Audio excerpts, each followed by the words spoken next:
Hey, how's it going? Good. I'm Alex. I'm Val. Val just told me not to steal her ideas, so I can't steal her ideas that she already has. So we're going into this. I have to have my own ideas. I didn't know our catchphrase for this show was, Hey, how's it going? How's it going? Like, Catchphrase? people think up these like whole introductory segments to their podcasts, you know? Like, I just say, hey, how's it going? sometimes you say, hey. Hey. There's a lot of things you can enter a conversation with.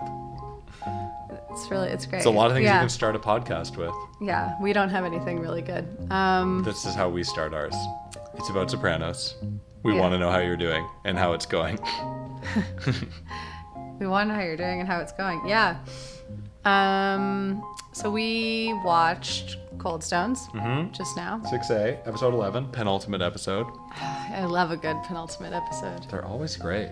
Oh, man. And I think I said this just at the end of us watching, but I don't think I gave this episode enough credit in past viewings, or maybe it's just like for some reason more meaningful to me on this viewing, or I don't know, something.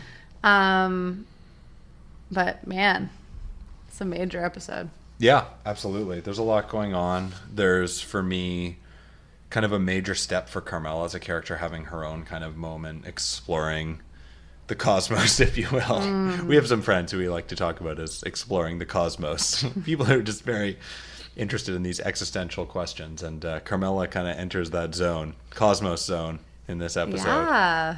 Yeah, I kind of wanted to have those conversations with Carmela. Rosalie wasn't really there for it. Yeah, she should have gone with you. She should have taken you on that $5,000 good deal of a trip. I would have loved that. Would have been great. You could talk about dead relatives and... Yeah. I like that kind of stuff. You do, yeah. Yeah, that's our idea of a good time, getting away.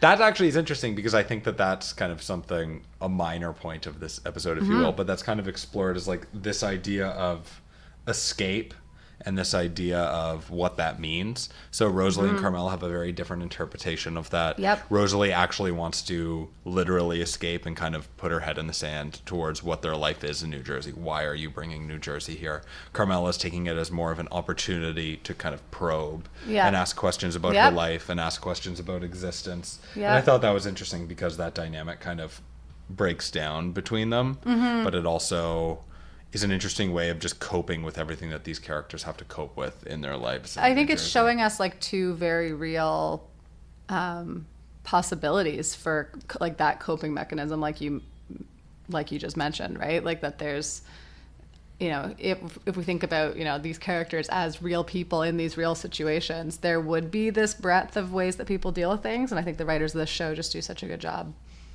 doing that. Yeah. Like really giving you really. I mean, I think in past viewings, maybe this episode, like, I was kind of surprised by it, like, how do I say?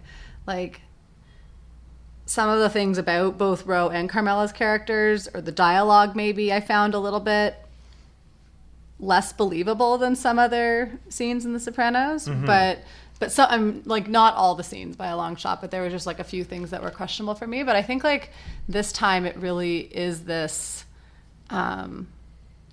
it is kind of like a hyper real episode, or kind of like I don't know, like they are kind of in this like otherworld heaven kind of place, how I see it, right? Like, you know, like Carmela seeing Adriana, this ghost, like all these statues. They're even like, rather heavy-handed by it, by their seems, even like looking at the Eiffel Tower as the beacon. The beacon, I know. Looking, with this light coming out. I know. Yeah. Directly talking about these who am I, where am I going questions, you know, all of it is just going to get washed away. There's a lot that's very focused on that aspect of those themes. So I think like it is almost like a dream-like episode in some ways, or at least like, you know, a big part of it. But that's so fascinating, right? To think about like Carmela and Ro going to this place that Tony couldn't go on this trip, right? Tony had to stay back and deal with these situations in his life that are going on. Tony could never go to Paris. Right. And he kind of says that, like, I can't ever get away for 7 days or whatever, right? Like, Tony could never just take this trip to Paris with Carmela. Like and where he yeah. and when they kind of have that like heaven type description, like Tony's really in hell. Like Tony in this episode is dealing with the worst shit, and like kind of on some, I mean, apart from maybe the one scene with AJ, kind of on some of his less good behavior. He's getting blowjobs from from strippers and then paying them awkwardly, like of course all this situation with Vito, and him kind of trying to come to terms with it. So like I really feel like it's really showing us where Tony is. And it's and he's also not able to access these kind of like bigger existential cosmos exploring things either. But interestingly, those are things that Tony has been concerned with. And Totally. Carmela's now investigating them, and the irony is that they're not investigating it together. No. Everybody feels very alone in this episode. Yeah. And there's even this parallel between Tony exploring the beacon and this otherworldly place of Costa Mesa earlier in this season, in fact, where the season starts. And now we've led to him being in this very distinct hell-like world that he exists in the real world, and Carmela kind of exploring her own place. So she's kind of exploring these similar issues to Tony. Yeah. And we kind of question where it will lead her as a person. Because we have been really invested this season also in looking at, what the impact of an experience like that might be on Tony. Like, does this impact Tony? Will this impact Carmela? It's like an interesting thing to see comparisons about, I guess. Yeah. And look at the two kind of journeys, if you will. Yeah, absolutely. Absolutely. There's just so much focus for Carmela while she's there on the passage of time, the historical nature of the city, the endurance, if you will, of these monuments and these places. And also the focus on, like I said earlier, how all of it just gets washed away. And I think that's very important. That actually ties back to even the first season, like Tony talking about the church that their ancestors made. Yes, when she was focusing in on that guy who was doing the work on the church. Yeah, when Carmela's in the church, like we even see, like there's this focus on builders, on craftspeople. There's definitely an attempt to kind of bring our attention towards that. But talking about the 1350s necklace, the Roman baths, Carmela's definitely concerned with this question of who are we kind of in the grand scheme of things, and like if things all do get washed away, what's the importance of it? Kind of going through a bit of like an existential crisis, but being engaged with all these things that kind of make her confront it in Paris, because it is much more historic. Yeah. Well, and she grapples with it also, though. Like she kind of pushes back against her own self. There's a lot in this episode too of these like kind of similar to like what I was saying about Ro and Carmela and their reactions to kind of like their life. There was a lot of these moments where two characters had very different perspectives on the same scenario. Yeah. And we're kind of confronted with how people can interpret things differently, right? So like even like I mentioned, like Tony with the stripper in the car, like he goes to pay her like she is a sex worker. Right. And she just kind of was like out for a good time kind of, or whatever, or like whatever she was trying to do, like she wasn't thinking that she was being a sex worker, right? Like I jotted a few other ones down. Even like AJ hearing the conversation with Meadow, that when she's in Tony and Carmela's bedroom, he's going out, I guess, because he's wearing that fancy jean jacket that he has for going out. So like he's on his way out, and he had already had that conversation about losing his job at Blockbuster. And Meadow's in there, and he overhears the part where they're like, "Oh, choosing between law school and med school, it's what we call a something problem." I don't know. Like, we're like, and he only hears that. He doesn't hear the part after where she's being kind of a brat as usual. And actually like really upsetting her parents, like not as much as AJ upsets them, but like, in a different way. And also is being choosing her moment to kind of like give this information and being selective in the information. And being sassy about their questions about talking it. About, it would look great on my med school applications to go out, like being perfectly aware of what particularly her mom is looking for. But yeah, I don't know, so just like the different perspectives on that.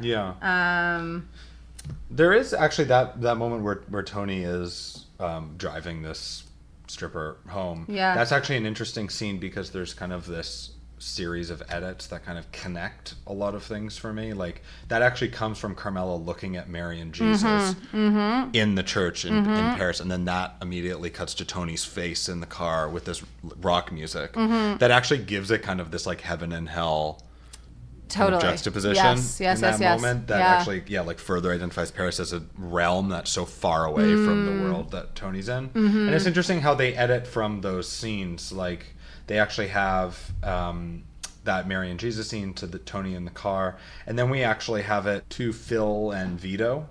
So the scene where Phil comes with his I was gonna say gang members, but his colleagues. I like how you're describing the scene where they kill Vito. The scene where they kill Vito. Where Vito, you're like setting it up. Phil's gang. Yeah. Scene. Yeah. Hotel room, Fort Lee, New Jersey. Just but interesting. A So little George Washington Bridge hotel. Again, like that's also just like such a clear-cut way to deal with one of these questions of, I guess, morality that they're dealing with that has such like a clear-cut, violent response. And this issue of homosexuality is there's no kind of gray area for these characters to investigate and explore that topic. It's just the response is very clear cut for them. There's a solid answer. And we see Phil actually talking to his wife and kind of dealing with that. Ooh, you thought Phil was scary in that scene when he comes out of the closet. His wife is way scarier than him. It's not good. She's cold. She's cold. Yeah. I thought Phil Phil Leotardo was cold, but man, like right. Yeah. That bitch was sleeping. She was fine. She was just Phil was fine. He was asleep. Actually, sorry. Phil was not asleep. She was asleep. Yeah. That's what I'm trying to say. Actually, that's used multiple times in the episode too. Yes. This idea of like one character sleeping and the other yes. not. So contemplating some of these questions and yes. the responses to them. Yeah. So have you responded in the correct way? What are the implications? What are perhaps like the implications like on your soul, on your being? Have you acted in the best way, in the moral way? We have obviously we have this like this whole episode is like, well, particularly, I mean there's others, but like that scene where we have Tony really coming to the understanding that he has to do something about Vito, but he really doesn't want to, right? And so he's like he knows all the repercussions of what's going to happen, right? Like he knows like if we don't kill Vito, like we're going to lose the whatever. And I don't know, all these, like, you can see everything that's going to happen. So he knows that that's the thing he has to do. And he knows, like, how people will view him, blah, blah, blah. But he's really torn up about it.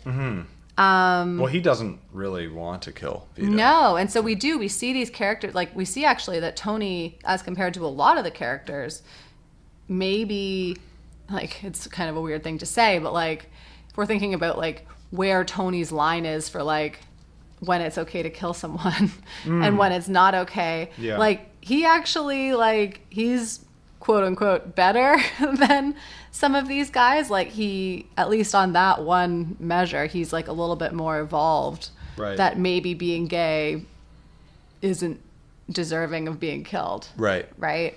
Where a lot of the characters in this episode think that is a thing. Right. So we do see Tony struggle, and he's really like probably the only character in that struggles all that much over it. The rest of them are kind of like fine is not the right word, but the rest of them are more kind of cut and dry. Mm-hmm. So I don't know. It does make me think actually of that line that Rosalie has while in Paris of this kind of like, why would you bring that up here? It's this like, do you investigate these things or do you just kind of ignore them and deal with things in your own way? And actually there's so many examples of that. Like actually that scene with Phil and Vito cuts back to Carmela. Yes. It goes back there. Yes. And even like she has lines like when she's having this existential crisis of who am I, where am I going, all of it just gets washed away. That's when Rosalie starts humming to her like La Vie en Rose. Yeah, and like, can I take a picture of you? Right, can I take a picture of you? Like she just continually tries to disassociate with these questions. And also like the sleeping thing, we were just talking about Phil being awake and his wife being asleep, sleeping with things. There's also a scene, and there's also all these edits. The use of edits is really interesting. It's kind of connecting everything. There's the scene where Carmela's struggling with AJ and Meadow comes in, and then Carmela looks at Tony basically right after Meadows dropped this information, and Tony is kind of pretending to be asleep, but he is basically sleeping.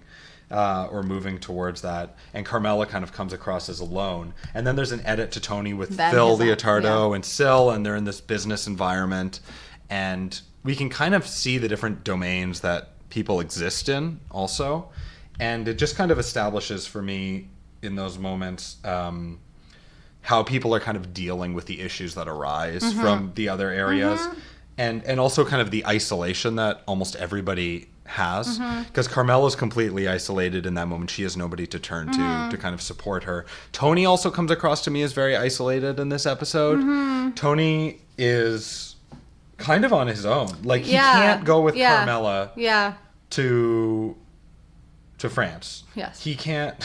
France. He doesn't, where did they go in this episode? He doesn't want to kill Vito, but everybody else does, and he recognizes that he basically has to. Yeah. Sil is his closest confidant, but there's still kind of disagreement there, and you don't feel like they're friends, then of course, like, Sil and Carlos killed killed Big Dom. Yeah. Fat Dom, Gamiello. Yeah. Fat Dom, Big Dom. And so we know, like, that Tony's he couldn't go in there and see what they had done. He had to separate himself from it. Yeah. Right? Like, he didn't even have an option to connect with the person who is his, like, maybe best confidant or whatever, right? Yeah. Like, because he was doing shitty stuff also, right? Yeah. So it left Tony really, really isolated. Yeah, no, totally. And Tony's also isolated from AJ. He's isolated from Meadow, who's now moved. He's basically isolated from his own feelings. Like, all of this psychological work and self-development that he's ostensibly been doing with Melfi has kind of led nowhere. Yeah. I mean, we see Melfi is kind of direct with him and kind of says, like, we've been beating around the bush, you know, with the work that you do, and is actually kind of trying to get somewhere. I know. And Tony just doesn't that respond scene is huge. to it. Yeah, I know. But it just in general, like, the isolation that almost all of these characters are facing, obviously Vito in his isolation, even Phil to an extent, like with his inability to sleep there is kind of like a complication to his character that nobody really understands. These people are in worlds where things are very cut and dry, but the issues they face aren't, and sometimes they have to question the way that they deal with them. Yeah, I just kept thinking, like, Tony would love to go to Paris. Like, if you think about, like, like, you know, I said, like, Tony can't go to Paris, and I think that is really a big point of this. But, like, we know that Tony would love to go to Paris because he does love this, like, history, and, you know, like, there's even, like, the mention of Napoleon, like, calls Carmela Napoleon in the episode, but, like, he loves that kind of, like, historical leader stuff, right, and war documentaries. He would see Paris really differently than Carmela, right? We see it, like, in his, even, like, when he's watching that World War II documentary on TV, like, with the Champs-Elysees in the background, and, like, he's like, Carm, look, like, or whatever, like, because, like, it's in Paris. Yeah. And she looks at him like he's crazy, right? Yeah. He has this, like, totally perverted view of the world. Like, he's not... and even, like, Melfi kind of brings that up, right? Like, she, that he just had, like, he can't help but be this, Melfi says something, someone who needs to dominate and control, like that, like, he doesn't really have an option. He can't be something that he's not right now. And then I think it is about, again, like I said, like, Tony really would love Paris. Like, Tony does have these good qualities, or, like, I don't know how to say it. Like, human admirable qualities where you're like, no, nobody could be, like, all bad, right? Like, there's, but again, it kind of, like, hammers home that thing of, like, because of all these things, Tony can't ever escape. Right. Some of the other characters can. Carmela's in Paris. Meadows gone to California. Again, kind of, like, around this isolation thing, like, a lot of the people who surround him are, you know, they might not be all good, but they're, you know, they're going to be okay. he can never kind of like be in this more positive place. I don't know. The other characters have a chance. Right. Maybe, except maybe AJ, and I want to come back to AJ. Yeah, later, well, I think we'll address that later. Yeah. Yeah, I think there's multiple instances of that in this episode. Like actually, Vito too had this shot of being in an environment outside of New Jersey, and he actually calls Jim in this episode. I know, and that's really interesting. Like that leaves with also something very emphatic, where Jim says, "Don't ever call me again," and we have to imagine that's it because Vito dies in this episode. Yeah. Do you think that I try to like protect myself and not give away spoilers, but it seems like Vito is dead now. He's dead. He's dead. He will never call Jim again. Johnny Cakes. Yeah. No, like I think that scene's really, really crazy. Like not only about that kind of like perspective thing, like how Johnny Cakes sees Vito and how Vito sees Vito and how Vito sees his life, or how he would like define his wants and needs, but then how Johnny Cakes defines his wants and needs. Yeah. But then it also just leaves me like, I mean, I'm sad. That's like a really sad scene, right? Like this, I believe that Johnny Cakes, which is what I have to call him, like really did care about Vito. At least that's what it seemed. I mean, time passage was weird, and there are some questionable, like maybe writing in for that to be really believable. But I think like they actually did have a very intimate relationship. I don't know. I think it works. Like I think the passage of time is. I think it works too. Unclear. I think it works. I just know like that was a thing that was criticized about this season. I'm okay, and also like I think it's also like that's also a domain that's supposed to be kind of otherworldly. Yeah. Like Paris is, like Costa Mesa is, like New Hampshire for Vito is. And like I said, it works for me. Yeah. Like because I really believe that relationship. Like I really actually believe that they really both cared about each other, and so I can't imagine like the pain of these characters, right? And like Vito's decision, like, I mean, it's obviously not a light decision, but he couldn't help it. Like Tony, right? Like he can't live in New Hampshire forever. He just can't. Right. He was able to make get there for a bit. Yeah. Just like Tony was able to go to Casa Mesa. I mean, I don't know what that was. I don't know if that was, quote unquote heaven. I mean, I don't even think David Chase is really talking like he's not specific enough like that it's like heaven and hell for sure. Like polar, I don't think that's what he believes. I don't think it's like that black and white, but like this kind of like place where like a happy place. It's like a place that's untouched by kind of the garbage of the actual world they live in. Yeah. And actually that's interesting. And Vito can't stay there. Vito's pulled back in. Tony can't even go there. Yeah. Tony's just totally. And I think it's interesting because like these characters have an opportunity to be in a realm that isn't touched by the garbage of their lives and their world. And that's interesting because actually I feel like it doesn't even work there. Like we're actually exposed to a world that's outside of the world that we've come to be used to in The Sopranos. So like when Vito is talking to Jim and he's saying things like, I miss my kids. And Jim's like, that's bullshit. This is why, and unpacks why it's not true. And then Vito says, you're a big deal. Like you throw your weight around there and people like, and he just nails it. Nails it. Yeah. Because like that kind of psychological manipulation does work in the New Jersey environment, but it doesn't work in that dream world kind of that Vito escapes to. And then also, I didn't want to drag you down. Also bullshit. Yeah. It's all about the characters themselves. There's never like a drip of empathy. No, it would never be about someone else. Yeah. No, like nothing they could do is ever even at all for someone else. Yeah. No, even though they wanted to seem it like it is often. And I think it's just like it's a testament to how we're exposed to these other places and the behavior that actually benefits these characters and works and gets people ahead just isn't an option in these other worlds, and is why they can't even really integrate or exist in these other realms. Well, it like again, like Johnny Cakes even says it, like it's about like having this life you couldn't live without, right? Like that's what he says to Vito. It was the life that you couldn't live without, and I think that's like Tony, and that's again like life and death and whatever, but like Tony, like he can't live without it. Right. He would not exist. He would fail to exist.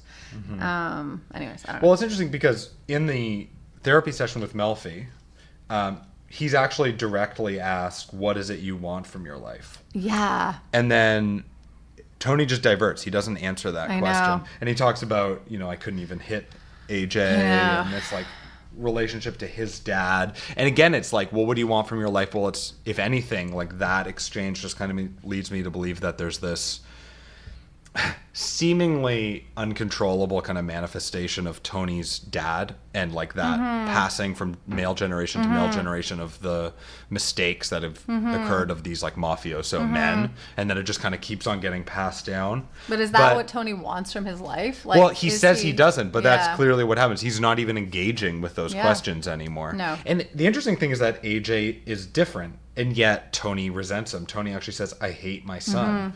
And, you know, when he talks about him in the chit-chat rooms, he says his dad would find it hilarious. And yet he resents his dad. And Melfi actually kind of unpacks it for us. Yeah. You know, because Tony also says that he resents Carmela for not letting AJ kind of be impacted by Tony and kind of taking him away from Tony and that influence. And then Melfi says, well, isn't that exactly what you resented your mother, Olivia, for not doing? Yeah. So again, like there's that kind of isolation that's created. And I feel that Tony's just isolated from all fronts, not being honest with himself, not reflecting anymore, just kind of taking it out on everyone in a way that actually contradicts what he's seemingly been after at other points. Yeah. It also, like, I think, like, one of the powerful parts, and again, it links into the AJ stuff, but one of the really powerful parts for me was when she's saying, like, basically letting him know that he was abused, right? Like, that, like, because he talks about, like, how, like, his father hit them, like, smacked them around, and, you know, so that would be appropriate to do with AJ also, right? Like, and she really calls him out, like, in that, and says really, like, you know, because of that, he would become a guy who, like, has to dominate and has to, you know, control others. Like, that's what that leads to. Like, in some ways, Tony has tried to do better than his dad did for him. And yet, I feel like as we reach the end of the show, it feels like he's not anymore. Well, yeah, or it's just kind of impossible for him to do so. Like, again, one of these things, like striving to, like Tony could never go to Paris. Tony's stuck in being Tony. Yeah. There, like, I think it kind of does hammer home some of the messages that we deal with in the show. I mean, not definitively, obviously, but like the question of, can Tony change? Yeah. I think, like, we're looking at that pretty deeply, and I think as the series goes to the end, I think that's what I kind of find is, like, that becomes less and less of a possibility. Right. For me, that question starts to get answered. Yeah. Yeah. I love the scene too where Tony actually kind of wreaks havoc on AJ's car, and he does it with a football helmet, which is kind of like Tony's psychological reckoning. Yeah. The fact that he's actually taking it out with something that was clearly a major part of his psychology, something that's influenced him, something that he has kind of a hole from his childhood, and now is kind of passing it on to AJ and actually using it to be violent and actually using this symbol. It's really interesting. That scene, there. Oh my God, like there's so much in that scene. The part that really gets me is, like, when he tells AJ, like, he's going to show up for this job or whatever. And then we get this, like, and AJ's just being an asshole, like, you know, about it. And Tony basically says, like, I just really want you to have a good life, that you're doing something, something. I forget exactly how he said it. I should have written it down. But like really wanting AJ to be able to, like, whatever, just, like, make a living, right? Like, he's worried about, like, his potential to even do that at this point, right? Like, so, like, have a job in construction and, like, be able to get a house and have a family and whatever. Like, I think that's what Tony kind of, like, that's really interesting, because you have AJ who's kind of broken the cycle in some ways and isn't living the life that his dad and his grandfather lived, and yet he's also not living like a kind of competent adult life. It's like in the middle somewhere. So what is that better? Like, he hasn't been prepared to be a real adult. Well, I think that is the thing. Like, I think, like, Tony kind of acknowledges that he hasn't prepared him to be a real adult, right? And so, like, that's kind of best case scenario for AJ. Like, AJ, you know, again, what's AJ's trajectory or whatever? Like, what, you know? Yeah. Like, where might AJ end up? I don't know. We'll see a little more before the end of the series. Yeah. But the options are like, again, we don't see AJ escaping to California this episode. Like AJ is, because of I think this like male DNA thing. Like AJ is more tied, and we even had that last episode when Tony mentioned how Janice went away, right? Like I feel like it was in his session with Melfi last episode, the episode before. He talks about how like Janice went away, and she was able to get out and come back. I think it was last episode. Yeah. Meadows able to do that. The women in Carmela is able to do that. Rosalie's able to do that, but the men in the Soprano world aren't really. So I think it is just like showing us that contrast. Like, but I do think it actually does come from a place in Tony that's that's quite concerned and trying to take some responsibility. I don't know, in some way for it. I don't know. But that's as much as he as can. He knows how. Yeah. I don't know. It's interesting to see AJ kind of like the way that he's just interacting with the world right now, and the way that he's also kind of just blaming everybody and everything and finding a big ways fuck to kind you of to everything. Right. That's an interesting line from Carm, which is obviously reminiscent of Livia in her own way. This idea of like a big nothing, this like kind of overwhelming negativity. It's interesting too seeing AJ's kind of like manipulation of situations. Talking about in the very beginning, we find out that he was fired. First scene, and he's talking about you always told me to think like a businessman.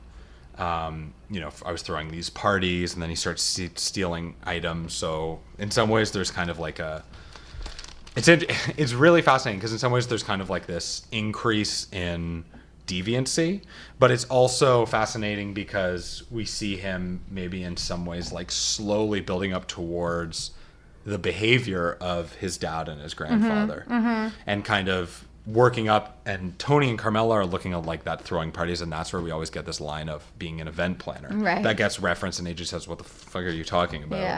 Yeah. But that throwing parties, like it actually is like rather delinquent the way that he's behaving. Yeah, well, and so there is like, that element of kind of that, not criminal, but maybe something that's leading towards that. He thinks Tony will be proud of him for doing those things. Right. Like those are things he thinks in his head would make Tony proud of him. Right. So. And does it? I mean, Tony wants a different life for him, but I mean, it doesn't make him proud. But what? In some ways, like I have to question, like, does Tony want somebody to kind of fit more the archetype of a traditional soprano male, like Christopher maybe does in AJ? I don't think he does. I think and that's why like I said, like the scene where like when he's like, I just want that, like want you to like be able to have a life, like make a living or whatever. Yeah. I think like that like Tony doesn't want the life for AJ. I think that's why. Right. That's why he's so conflicted. I mean, he has many reasons. One of the reasons why he's so conflicted, because it is this, like, he's torn between valuing the way that he was raised in this weird way, right? Like, thinking that there was something, like this kind of golden age thing that we've come back to time and time again, that this, like, golden era of the mob and whatever, like, that there's this, like, nostalgia or so, I don't know, something in it that, like, makes it correct. Right. But at the same time, he struggles with who that's made him, right? So like he struggles to also pass that on to AJ. So he's just torn. I mean, he's just conflicted. Totally. Yeah, and that's what makes, one of the things that makes him, I think, such a complicated character, right? Yeah. Like, no, absolutely. There's a lot of gray area in his behaviors and his, what we can perceive of his thoughts and what we can see of, the choices he makes. Totally. They're often very conflicted. Yeah. Which again is pretty human, but we see characters in this show also who like aren't conflicted about big ideas. Totally. Right? This kind of black and white stuff. Right. Anyways. And Tony often is pretty black and white about things, but there is definitely like a complexity to the way that at least in this instance. Yep. And yet he's just so isolated. Like I was thinking about it when he's leaving Satrial's, and Karma's gone, AJ's gone, Meadow's gone, and he's like, we see him with this driver, Perry, who even Christopher's not there. Like even Christopher's not really in this episode. He doesn't even have the connection because he has this like level of seniority where he actually has to remove himself from connections to the other people around him. See that Syl and Carlos killed that guy to protect himself. Exactly. Yeah, totally. Yeah. So he really has nobody around him to kind of give him that human element. He is just kind of completely on his own right now. And that's interesting too to think about, because as we go towards the end of the show, like, what does Tony Soprano really have? Like, what is he left with when the show is over? What has he built? What is his kind of legacy? What are his connections? What really mattered? Does it all just kind of get washed away, like Carmela says? It's interesting too, like, dealing with these existential questions of thinking of things in a much broader sense of time as the show's ending. So these kind of like ultimate questions. Yeah. Although it's interesting that this episode is framed within like a very specific time. Right. Well, I mean, part of the episode is like there's kind of like a nebulous area before Carm's trip. Yeah. Then we have this very fixed time of a 7-day trip, and then we have a little bit on the end. Like, it's just like the framing of this episode with that does make it feel like it's very contained, but the issues that it's dealing with are these like very big and very like far-reaching explanations for things. I don't know. Yeah. Totally. What do you think about ending? Like, so like we were talking about kind of like this finality or whatever, like ending with that picture of Vito from the weight, like with that scene with the photographer. Interesting. Who took Vito's weight loss picture. Yeah. Well, it's a good question. I mean, there's an element of, you know, of like seeking change, or is maybe seeking a different image or being perceived a different way, and yet things maybe not actually being able to change in this world. Yeah. So, I mean, Vito ends up dead, and he ends up dead basically like he lived by the sword, he died by the sword. He couldn't get away from that. Yeah. But I think there's a lot to unpack actually in that. Yeah. There's a great kind of like bookending of the season and kind of like a cycle that's created, and I feel like just like the use of music in the first episode of the season, and also the use of music kind of fading out this episode is really effective just in terms of creating a mood. But what do you think? I think it is like, yeah, I think there's a lot. I want to talk about the music at the end too, but I don't know, like you know, we have in that scene, right, we have them reading this article. We've had a few characters reading the article now about Vito's death in the newspaper, right? We have this character who I guess we've seen him once before when we see that photo shoot, but we don't know who his character is who's talking about Vito until we see that shot. But they're reading about the newspaper. It does make me wonder, like, does Johnny Cakes find out that Vito's dead? Like, what, like when people die in this show, like sometimes we get their continuation, but like, you know, no spoilers, but like, I don't think we find, you know, I don't think we know what happens to Johnny Cakes, right? Like when this character dies. No, not a Johnny Cake spoiler. Oh no, sorry everyone. I know he's everyone's favorite character and you don't want to know what happens with him. But you know, I like, how many more times will we see Vito's family? Right. I don't know. Yeah, just like really this sadness and finality. Yeah. Finality. Yeah. To this person's life. And like Vito's life did have, I mean, he was able to escape to New Hampshire for, I don't know, how long was he there? Unknown. That's the thing. That's one of those weird, if anyone knows how long Vito was in New Hampshire. I don't think you can know. You can't know. Maybe we can like there's look at some the seasons information. more. Yeah. We could really dig deep into that. But if anyone like has a theory, let us know. But he was able to get away for that time. He had potential to be this other person, just like everybody else. Right. But this is how his life ended up. Yeah. Because of, you know, whatever, like all sorts of factors. You know, because of how he was raised, probably because of how. You know, like his opportunities and educational opportunities, whatever, right? Like who knows why Vito decided to have a life in the mob. Mm-hmm. But we know that characters often don't have a lot of choice about that either. So I don't know, it's just like kind of sad. Totally. I mean, it is sad. The scene where they kill Vito is one of the worst scenes. We don't even really see the violence, but you like hear his body being hit. Yeah. And then you hear the story that he had a pool cue. Mm-hmm. You know, he was sodomized during this. Like, it's really visceral. It's really, really awful.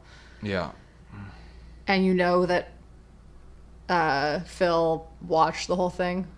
Yeah. And ordered it and Right. carried it out. Like, it's lot. pretty fucked up, Yeah. to say the least. It's really, really visceral. In fact, like, it's probably one of the more, I think, like, at least for me, viscerally violent shows. And again, you don't really even see anything. You just, like, hear it. Well, it's also hear about visceral it. because it's like Phil is there and we see him Well, watching, yeah, we which is see him, almost like, there. worse. Yeah. Like, that's a major totally. character. Totally. That's interesting too. Like when Tony finds out when he's talking to Syl about like how they killed the captain, and he's kind of discussing like, oh, this is just the beginning. Also, that like sets up perhaps like where we're going in terms of the drama Yes. of the show, Yes. in terms of like the arc going somewhere. Now Vito's dead, so like that's kind of the end of a plot point. But that also kind of sets up this New York. Yeah. New Jersey drama Yeah. that has the potential to be kind of a plot point. The killing of Fat Dom. Right. Exactly. Right. It's just like, it's very efficient writing, first Yes. of all, how like they can set those things up with very little dialogue. Yes. Also, when I think about Vito on the whole in this season, there's actually not that much screen time. No. And yet when I reflect on this season, know. that is kind of what dominates it for me. We say that about a lot of things. Yeah, but it's often just feel they're that just way. Yeah, it's just they're very amazing tight, writers. efficient Yeah. writing. Also, that scene actually where Tony is talking to Syl about Phil killing a captain, then he gets a call from Carm from Paris, and for me, it made me kind of think of this intersection of the lives that he's leading. That happens at other times too, like the cut from when he's cut from him to being with Syl and Phil after Yes. being in bed with Carmela. Like there's multiple scenes where we're confronted with the two lives that Yeah. Tony is living right now. Yeah. Yeah, I have a little bit more on Carmela and Paris. Yeah.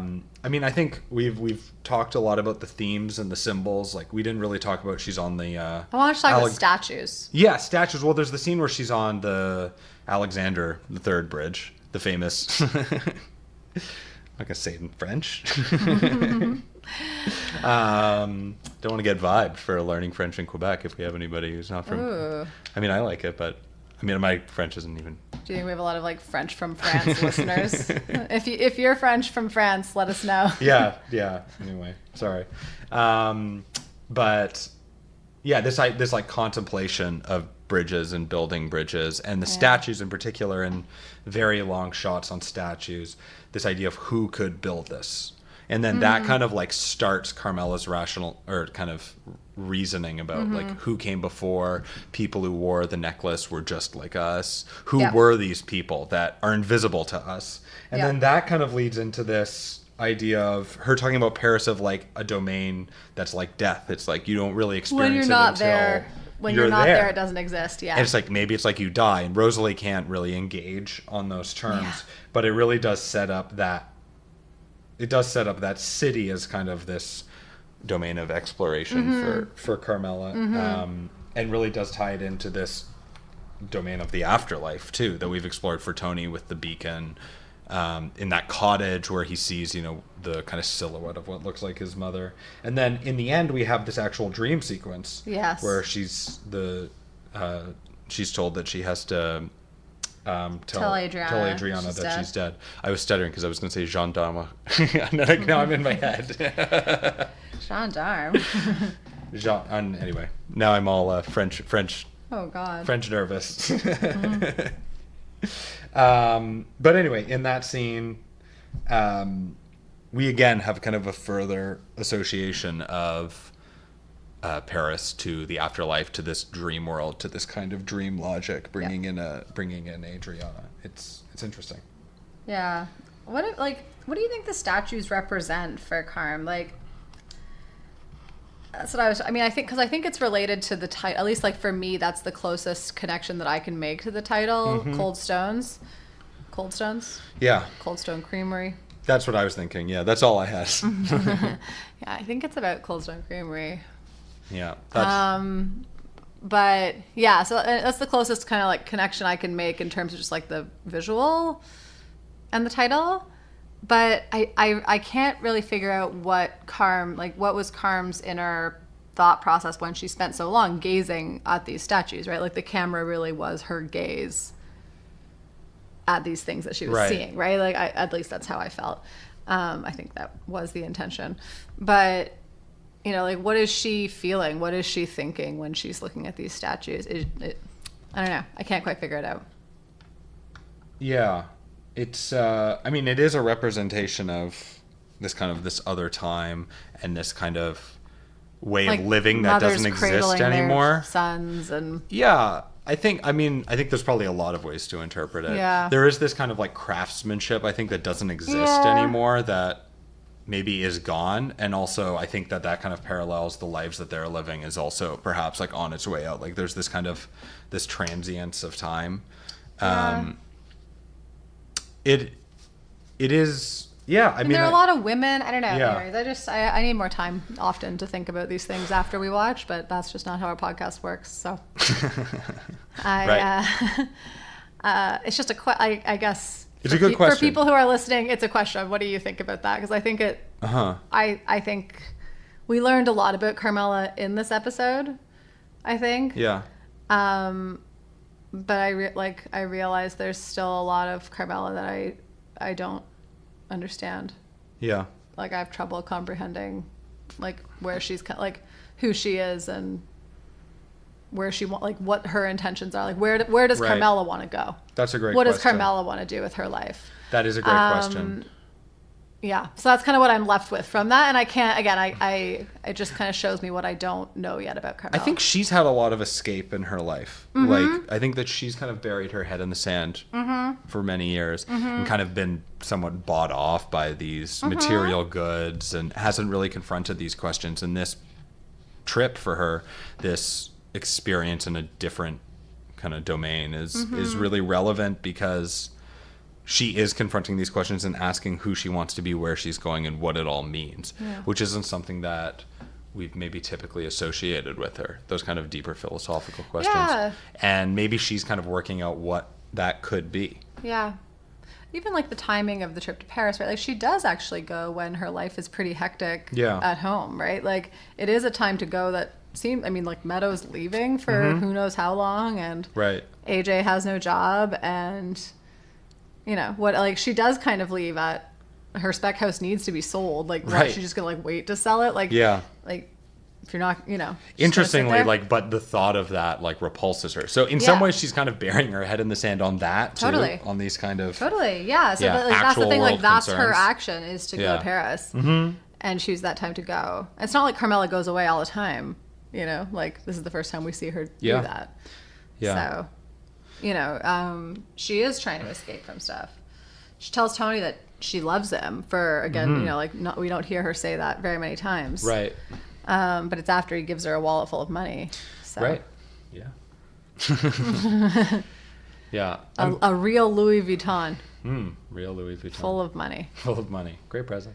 It's a really good present. Yeah. I'm fascinated in this episode how time passes. The fact that Meadow leaves and we don't even really know where she is in that process for most of the episode. Like she comes, she says she's leaving. We know she's gone. It's hard to know how long passes throughout the entire episode. And yet there is this kind of actual concrete amount of dates surrounding the Paris trip that kind of zooms it into focus.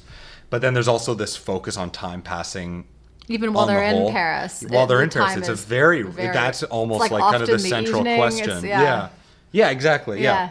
The last song that they're playing is this version of As Time Goes By, which is pretty like hit the nail on the head. I mean, song choice. As usual in The Sopranos. It's good. I mean, I think they offer clues into kind of the themes that they're dealing with.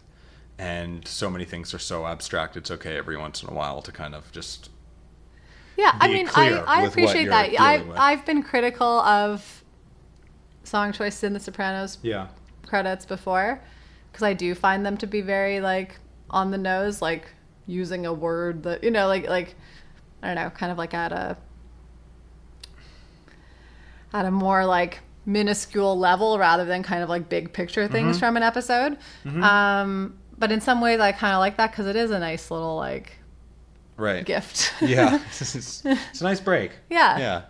You can't explore the cosmos all the time. I mean, some people do, but it's we like exploring the cosmos. Exploring the cosmos is great. Yeah, I like to give it some confines, like talking about The Sopranos, and Right. This is a cosmos exploration. It is. Yeah. It is. I think it is. Because I think, like, again, particularly maybe as we get kind of like to a closing point of the season where we're all looking at the show as a whole, these are like some of the biggest issues you can really grapple with. Yeah. That they deal with in this show. So Yeah. might as well, you know, have a cosmos adventure with them. Yeah. Thanks for exploring the cosmos with us. We appreciate it. It's fun. So we only have one more episode of season 6A. Yep. Then we're going into a very action-packed 6B. Crazy. So thanks for tuning in. Yep. And if you like listening to the show, which hopefully you have if you've listened this much, you can always get in touch with us. We love talking about Sopranos. We can talk about it. Yeah. We like talking. We've had a really busy summer, so we haven't been as good as at emailing people. Right. But we really do like to have conversations. We do like it. So we will write So people. if you emailed us and we're slow, it's just because we're bad. Yeah. We'll work on it. We're working on it. But we really do try and get at least one of these out a week now. Yeah. We can do one a week. We got this. All right. We got it. Thanks Okay. for listening. Bye. And see you next time.